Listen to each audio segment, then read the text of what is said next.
Dharmacaku Bogor, adik-adik Patria yang saya kasihi, ibu bapak sekalian yang terhormat. Saya senang dapat hadir di tengah-tengah keluarga sedama yang sudah lama terhitung sejak tahun 2020. Mungkin beberapa kali saya dapat datang ke wihara ini, apakah saat itu sebagai Sama Merah dan juga sebagai setelah menerima pengabdian penuh sebagai ibu. Saya senang kita berkumpul dalam kondisi yang sehat walafiat, diberkahi dengan jasa kebajikan dan juga nilai-nilai luhur yang dimana ini merupakan berkah dari Sang Guru Buddha.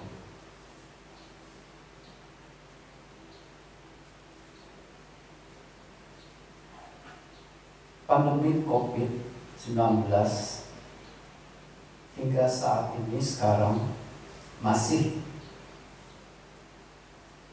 menjadikan suatu peringatan bagi kita semua akan wabah atau musibah yang melanda seluruh lapisan secara global di dunia ini. Upaya-upaya peraturan-peraturan, ketentuan-ketentuan protokol kesehatan juga telah banyak menyita waktu, tenaga, dan pikiran kita untuk kita menghindari, mencegah penyebaran secara luas COVID-19 ini, yang dimana pandemi ini telah berdampak yang sangat berat dirasakan oleh segenap kalangan masyarakat umat manusia di dunia ini, yang berdampak merubah total kebiasaan-kebiasaan normal kehidupan kita sehari-hari, merubah total sistem pendidikan dari anak-anak kita, adik-adik kita, baik yang sekolah tingkat dasar, menengah, atas, bahkan yang duduk di universitas. Dari segi ekonomi juga memberikan dampak, di mana kita bisa memperoleh pendapatan yang sesuai dengan harapan kita. Tapi dengan saat ini kita harus merelakan mungkin kehilangan setengah dari pendapatan kita. Dan ini memang sangat berat. Nah, tetapi ini adalah satu upaya di mana dilakukan hal-hal pencegahan. Kemudian dari sisi sosial juga kita tidak lagi bisa berkumpul bersama, bercengkrama, makan bersama, jalan-jalan bersama, dan sebagainya. Nah, ini juga menjadi berkurang. Segi spiritual, religius ini pun berdampak. Kita semua mungkin sudah beberapa bulan tidak melakukan puja bakti bersama. Kalaupun melakukan, harus menjaga jarak. Nah, peraturan-peraturan yang telah diterapkan pun bertahap. Dulu kita hanya jaga jarak, social distancing, jaga jarak. Tapi terus berubah menjadi pembatasan sosial berskala besar, PSBB. Semakin berubah lagi menjadi pemberlakuan pembatasan kegiatan masyarakat, PPKM. Dari level 1, 2, 3, dan 4. 4 ini sudah yang terparah, karena semua wilayah itu menunjukkan garis merah, tanda merah. Kalau rapat merah gimana ya? Ya, artinya untuk terbakar. Warning keras. Ya. Nah, protokol kesehatan pun bertahap. Kalau kita ingat, pertama 3M, pakai masker, mencuci tangan,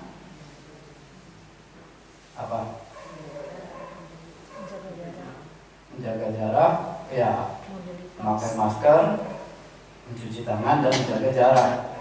Ditambah lagi 5M, mencuci tangan, memakai masker, menjaga jarak, menghindari kerumunan, membatasi mobilitas. Tambah lagi 6M, menghindari makan bersama.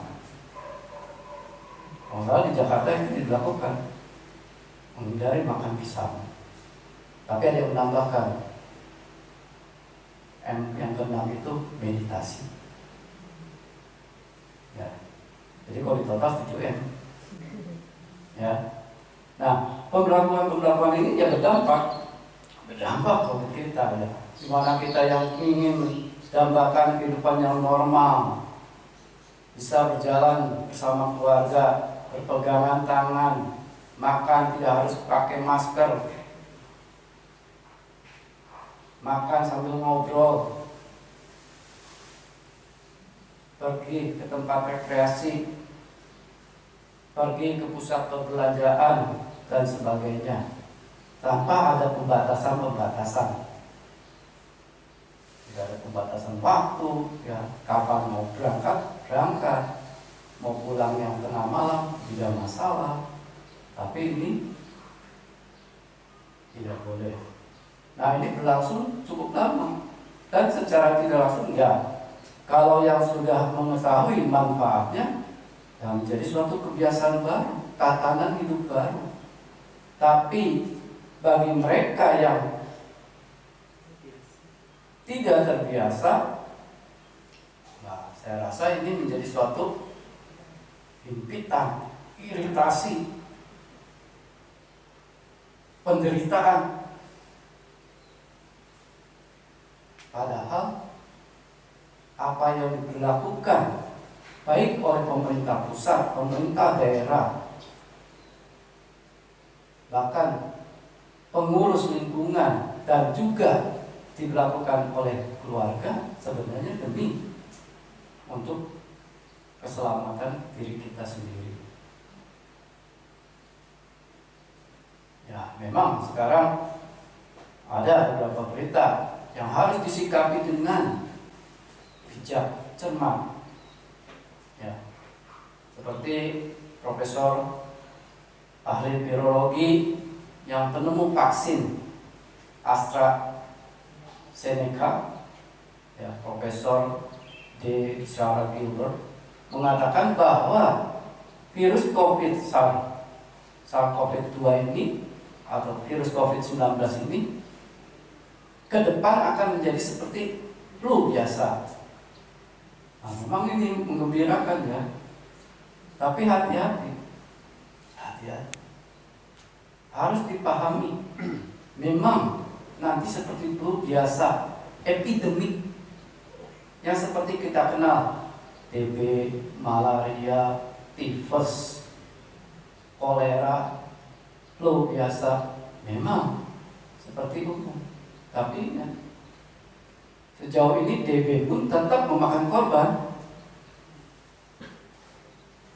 Ya.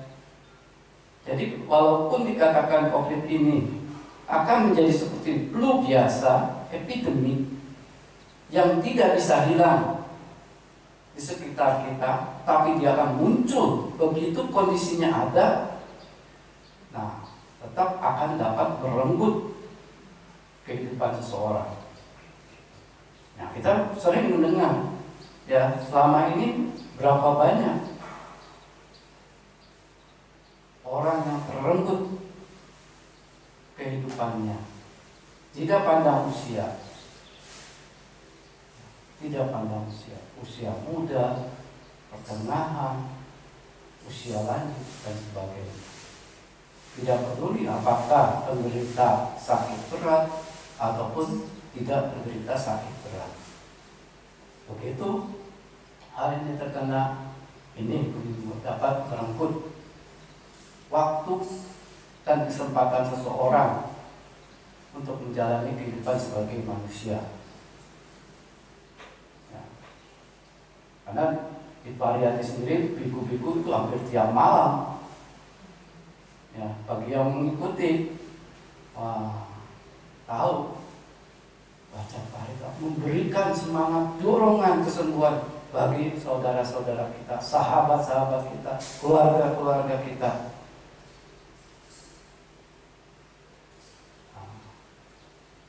Tetapi belum lama, terhitung dari tanggal 26 September 2021, pemerintah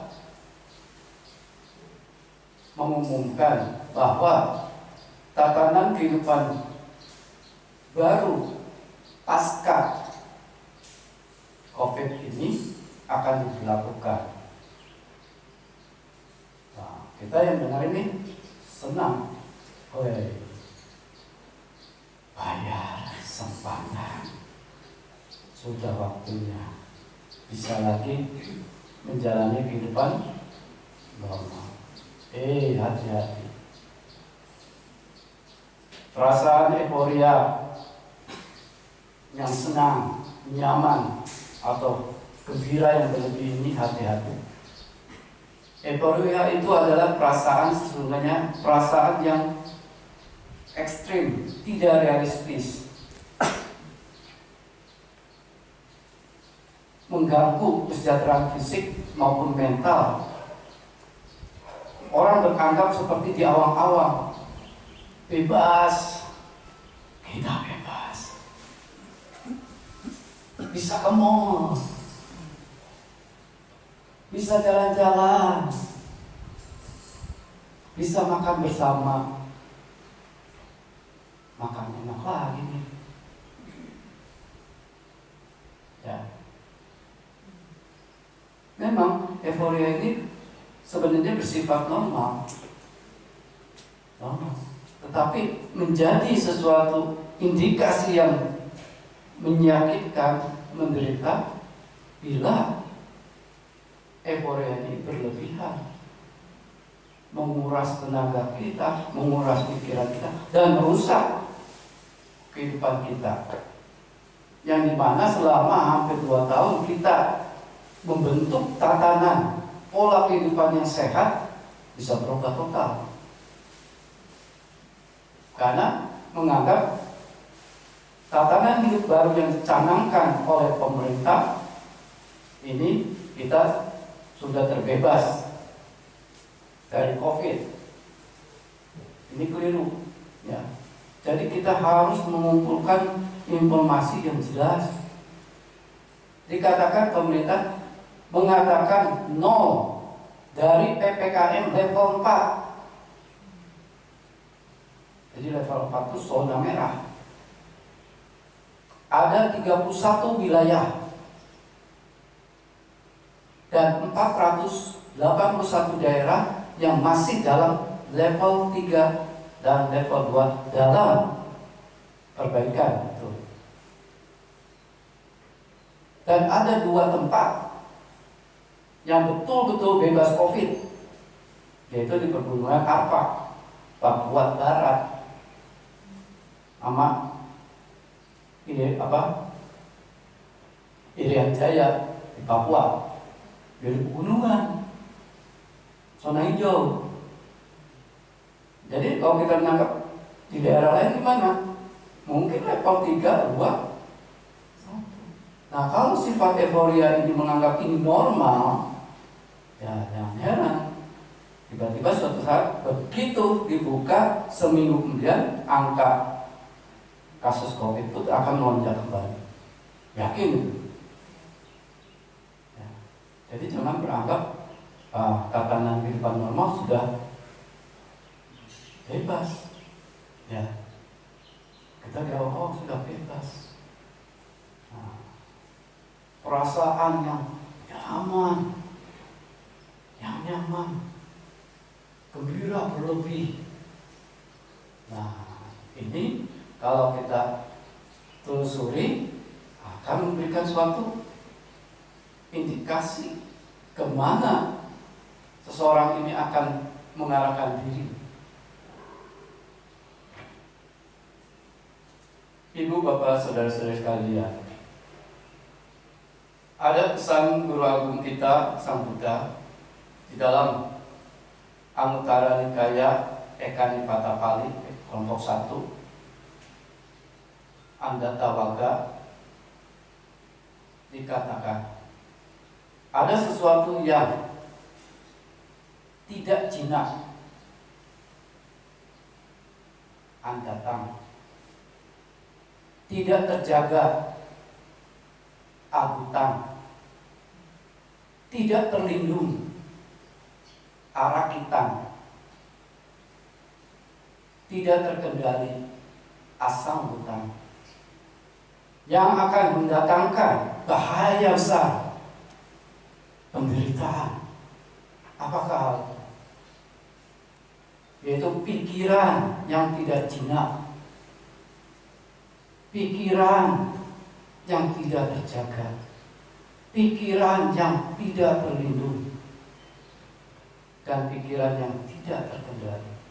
Apa? Tidak jinak karena apa? Langsung begitu ada sesuatu, pikiran ini langsung menyambut dengan pemotor-pemotor batin, dengan obat, dengan kebencian, dengan kebodohan batin, ketidaktahuan. Sehingga pikiran yang seperti ini akan memunculkan apa? Ya, sumber penderitaan, sebab penderitaan. Akan muncullah kegandrungan, tanha,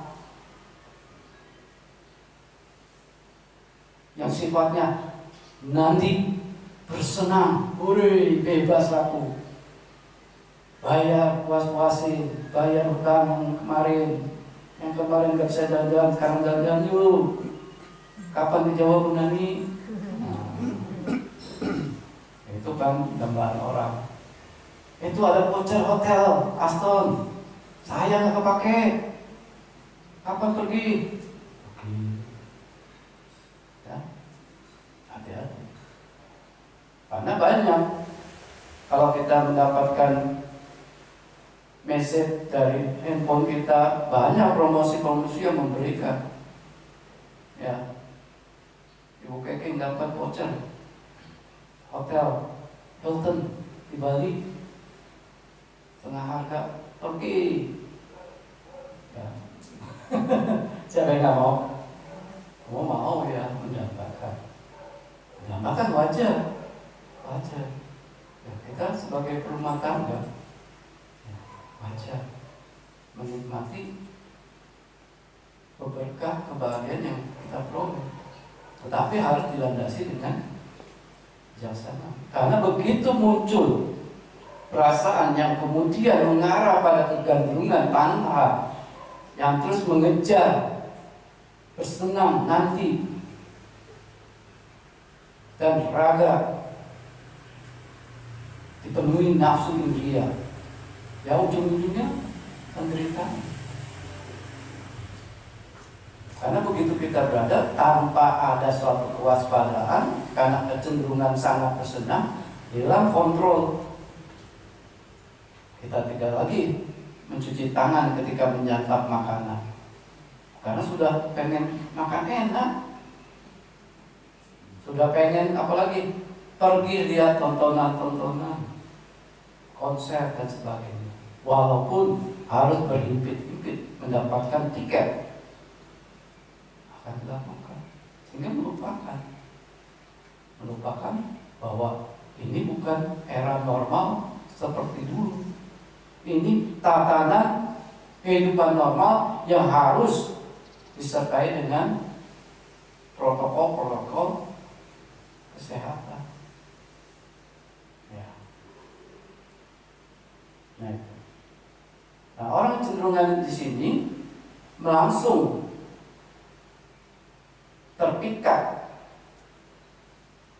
tergoda, terperosok, merosot. Ya karena dalam dirinya tidak ada sabar dalam menahan. Ya, sabar dalam menahan. Nah, di dalam Anguttara Nikaya 5, Raja Wagga Akama Sutta, khotbah tentang tidak sabar menahan. Apa yang dimaksud? Di sini Sang Buddha mempertamakan orang mulia itu, orang yang cerdas, smart, itu bagaikan gajah besar, gajah jantan besar. Mereka memiliki 5 faktor. Bila 5 faktor yang ada ini adalah gajah itu tidak dapat menahan dengan sabar terhadap bentukan-bentukan, tidak sabar menahan suara-suara, tidak sabar menahan bau-bauan, tidak sabar menahan rasa-rasa kecapan, dan tidak sabar menahan objek tersentuh. Maka raja besar jantan ini bukan milik seorang raja, bukan sebagai kelengkapan raja, dan bukan sebagai faktor kerajaan. Karena raja gajah ini sering dilambangkan sebagai suatu orang yang memiliki jiwa yang bijak, yang mulia. Jadi kalau 5 hal ini dia tidak bisa bertahan, bersabar, tidak memiliki kualitas ini. Nah, apa maksudnya? Ketika gajah memasuki pertempuran, melihat pasukan gajah, pasukan berkuda, pasukan berkereta, pasukan pejalan kaki, dia terpuruk, merosot melihat itu. Tidak dapat menahan, mempertahankan dirinya. Apa sanggup memasuki medan pertempuran? Tidak sanggup. Akan celaka.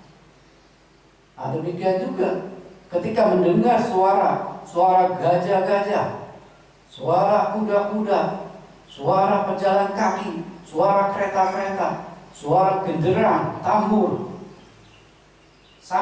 sangkakala, bahkan gendang yang dipukul, dia tidak bisa menahan itu, dia akan terperosok, merosot, tidak dapat mempertahankan diri. Bagaimana masuk dalam pertempuran? Nah, demikian juga dengan pembauan. Dia merasakan bau kencing ini dan kotoran ini berasal dari gajah-gajah yang pandai, dari gajah yang siap bertempur. Ya, langsung takut. Ya. Rasa begitu jatah makanannya 1 porsi rumput dan air, 2 porsi, 3 porsi, 4 porsi, 5 porsi, dikurangi dari jatah yang biasa diterima, dia terperosok. Kadang seperti kita tidak mendapatkan sesuatu makanan yang kita harapkan, yang dulu bisa kita nikmati. Mungkin si pemilik restorannya sudah kena COVID, sudah pergi. Kita terpuruk, terperosok, merasa kita menderita iritasi, hidup sepertinya nggak nyaman, ada yang kurang. Dan apa?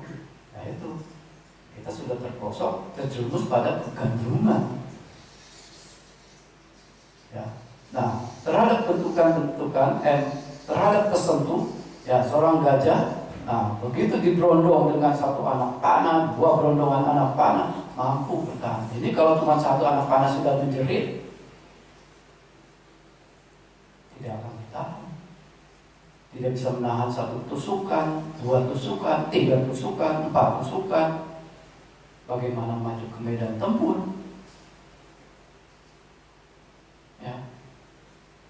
Jadi oleh sebab itu, yang dikatakan gajah mulia itu mereka yang gajah yang memiliki kualitas yang dapat dengan sabar menahan bentukan-bentukan, menahan suara-suara, menahan bau-bauan, menahan rasa-rasa kecapan, menahan objek-objek tersentuh. Seperti halnya kita sebagai siswa Buddha yang mengerti bahaya sebab dari munculnya kegantungan tanah ini, bercobalah bertahan, bersabar. Walaupun kita mengetahui tatanan hidup baru yang normal ini dibuka kembali. Ya, memang dampak positifnya pemerintah berharap ekonomi dapat bergulir kembali. Aktivitas spiritual umat beragama ini dapat kembali bergulir. Ya. Pendidikan dapat bergulir dengan tatap muka. Agar apa? Kualitas kecerdasan anak bangsa menjadi maksimal.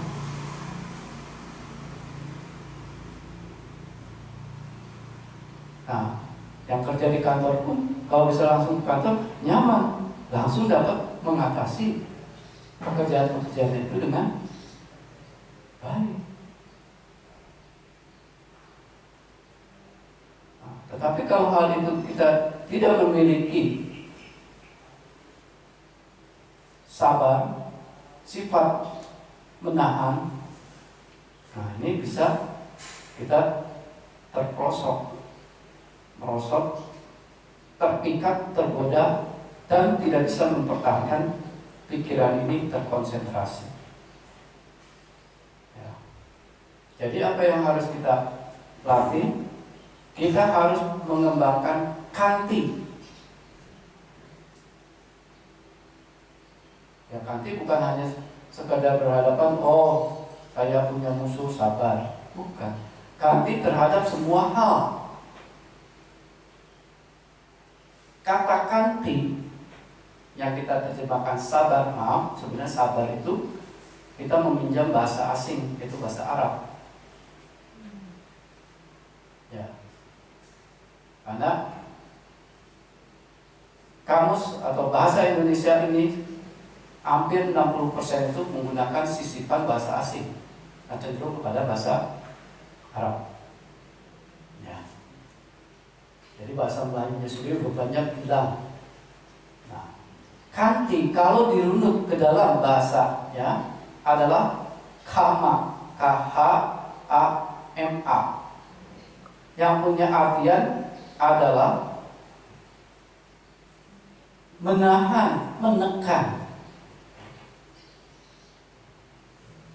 Jadi bukan sabar, diam.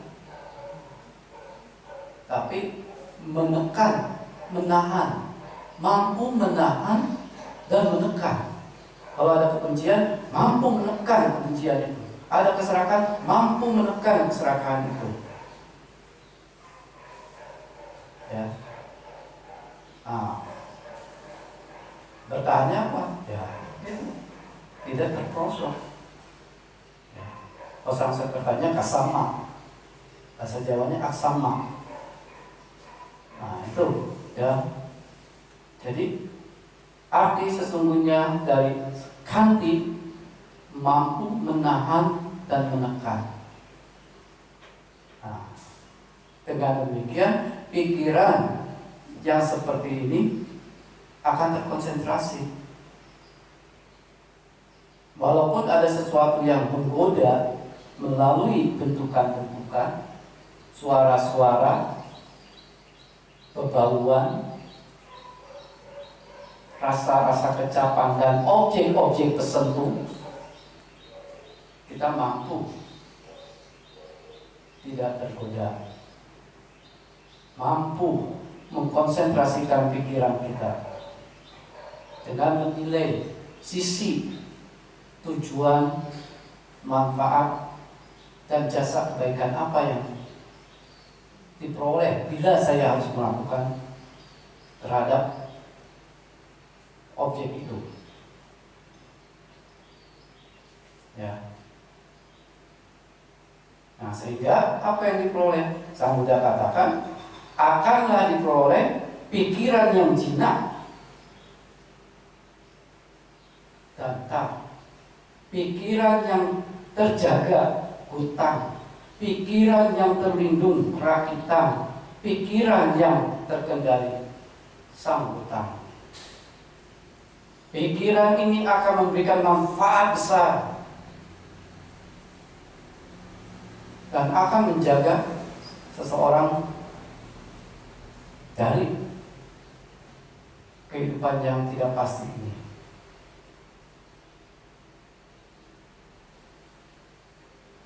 Kalau orang yang tidak kembali bisa apa? Yang terakhir direnggut, hilang masa kehidupannya. Kalau sudah hilang, nggak ada istilah penyesalan. Harus dilalui.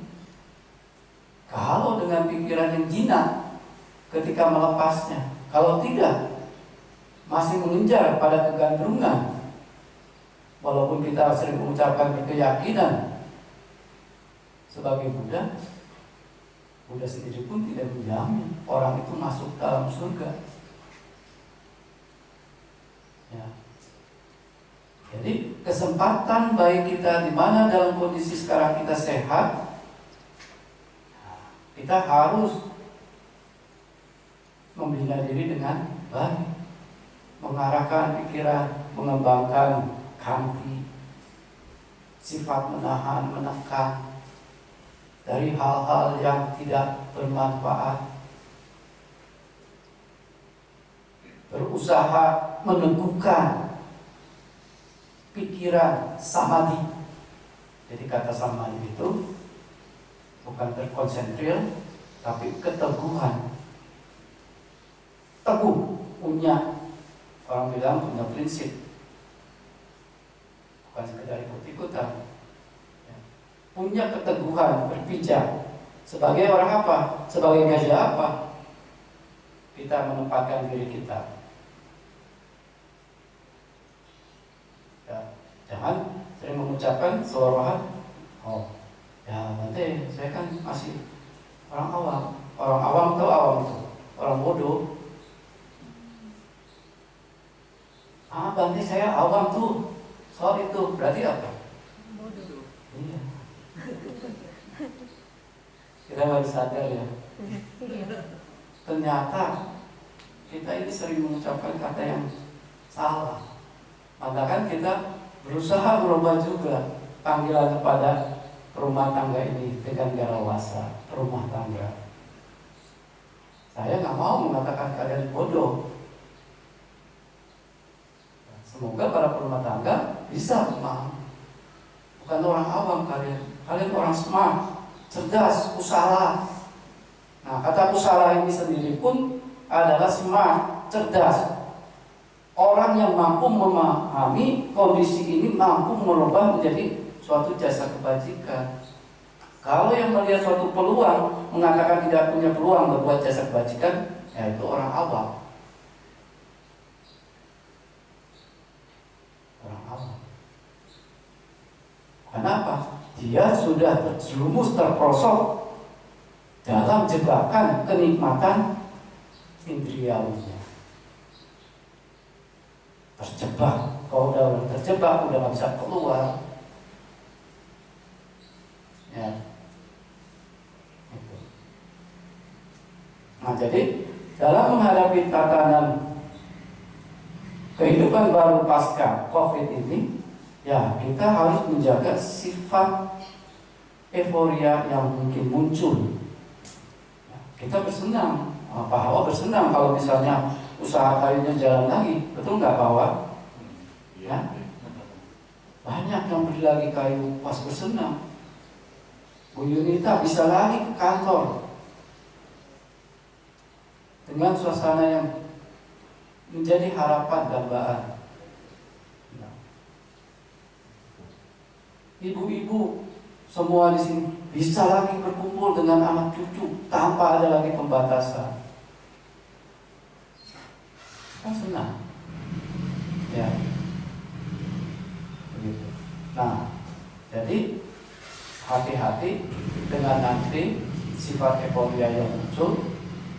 Jangan sampai mengarah pada yang berlebihan, yang seolah-olah di awal-awal kita bebas, belum bebas. Dan dikatakan bebas, gak ada yang bebas. Siapa yang bisa bebas dari kematian? Bebas dari sakit. Nah, tadi dibacakan ya, saya akan menderita usia tua, saya belum mengatasi usia tua, saya akan menderita penyakit, saya belum mengatasi penyakit, saya akan mengalami kematian, saya belum mengatasi kematian. Apa itu kata bebas?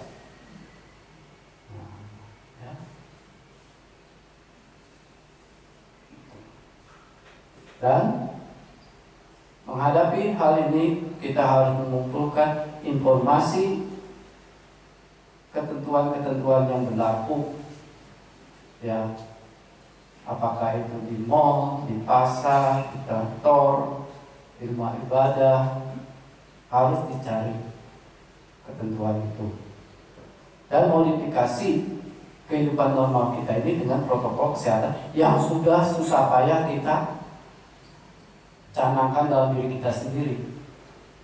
Pergi pakai masker, bawa sanitizer, ya, kemudian apalagi menghindari kerumunan segala apa. Nah, terus begitu kita langsung masuk, celaka kita, nggak ada pikiran lagi. Karena apa? COVID ini kalau dikatakan sudah epidemi yang sudah ada di sekeliling kita saat ini pun, kalau kita lengah kena. Apa ini ada mengandung COVID, saya nggak tahu. Udah ada sarung bantu. Ya. Nah, paling saya begitu megang ini, walaupun ada kepercayaan pada umat, saya tetap harus sebelum makan cuci tangan. Tidak boleh tidak. Ya. Begitu. Saya menanyakan ada visual, takutnya saya bicara air liur saya nyemprot ke pabong. Nah, kalau terjadi apa-apa, wah, walaupun kemarin saya sudah swab antigen lagi negatif, ya. Jadi itu juga suatu protokol di Pariyadi sendiri, hampir 1 minggu sekali swab antigen para Wiku dan Karakasabanya. Karena apa? Untuk memberikan manfaat kepada umat-umat yang berkeyakinan yang ini berdana. Mungkin Ibu Bante sudah lebar lubang ini, tolong ya, sampai semua yang tadinya keluar air mata sekarang udah tidak keluar air mata lagi. Seminggu sekali. Ya. Nah, tujuannya apa? Ya itu tujuannya berusaha menjaga agar ibu bapak sekalian yang punya niatan baik ingin melakukan jasa kebajikan, ya kita juga yakin sana kalian datang dengan tubuh yang sehat. Nah, jadi begitu datang sana tidak terjadi apa-apa, malah memperoleh manfaat yang besar bersama. Nah, oleh sebab itu manfaatkanlah hidup ini dengan melakukan jasa kebajikan dan menumbuh kembangkan nilai-nilai luhur kita. Melatih mental, melatih kanti, mengembangkan sadar, ya, sadar terhadap sang guru. Ya, inilah Arya Saca. Duka Arya Saca, jati piduka, jara piduka, jada piduka, marana piduka. Apa sebabnya? Duka samudayo, tanha, kegantungan, nandira kasahagatra, tatra binandini. Yang bersenang, dipenuhi nafsu indria, mengejar ke sana kemari sifatnya. Dan terhentinya ketika tanha ini dapat diredam, ditahan, sehingga padam. Karena tanha ini juga mengalami proses kemunculan dan kepadaman. Karena ini sangkata dhamma berkondisi. Nah, kita mengerti semua. Sudah waktunya kita, apa yang kita ketahui, menumbuhkan nilai-nilai luhur diri kita. Karena kita yakin diri kita punya nilai luhur. Bukan pemberian, hanya mau enggak memunculkan, menggali, dan menumbuh kembangkan menjadi kokoh. Nah, itulah yang dikatakan dia bagai ibarat gajah yang menjadi kemuliaan seorang raja, faktor kerajaan yang utama. Ya. Nah, Bapak Ibu sekalian, oleh sebab itu, ya, dalam menghadapi tatanan kehidupan baru yang nanti akan dibuka, ya, kita harus bisa menjaga protokol kesehatan kita tetap sebagai faktor yang utama, ya, dan menjaga pengingatan dan kewaspadaan. Sati sampajanya ini harus sebagai nilai luhur yang utama yang harus dikembangkan. Dan kita mengembangkan, memperoleh berkah dari jasa kebajikan dan nilai luhur yang kita peroleh dengan harapan semoga pengharapan luhur Bapak Ibu sekalian tercapai berkat jasa kebajikan dan pengembangan batin kalian. Dan semoga apa yang disampaikan mengondisikan hal-hal yang baik, melenyapkan hal-hal yang tidak baik. Semoga para dewa yang mengetahui turut serta mengkondisikan, dan semoga semua makhluk berbahagia.